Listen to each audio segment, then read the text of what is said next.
Manifestations et troubles sanglants secouent le pays en son nom. Jacob Zuma, de la tête de l'État à la case de prison. Ils ne sont pas très nombreux, en tout cas sur le continent, ces chefs d'État rattrapés pour des infractions commises lors de leur mandat.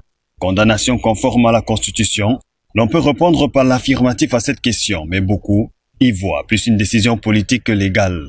Voilà ce qui ouvre la voie à des émeutes vite transformées en chaos par l'entrée en scène des bandes d'individus aux intentions condamnables.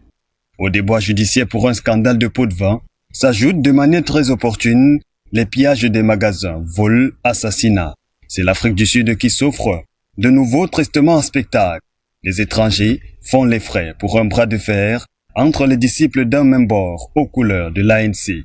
La nation arc-en-ciel en passe de porter une fois encore le chapeau d'un pays xénophobe. Pourtant, les stigmates des violences et harcèlements contre les étrangers d'origine africaine et asiatique surtout, d'il y a un an sont toujours là.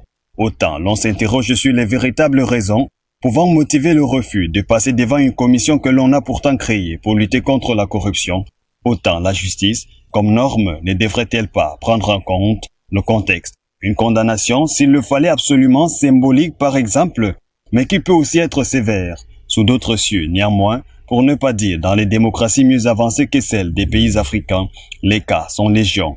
Afin d'éviter une situation dramatique dans les tout prochains jours pour celui qui est partagé entre remporter le procès et être libre ou continuer à acquérir la notoriété auprès des siens en tant que prisonnier le plus médiatisé, on gagnerait, à primer, le bon sens.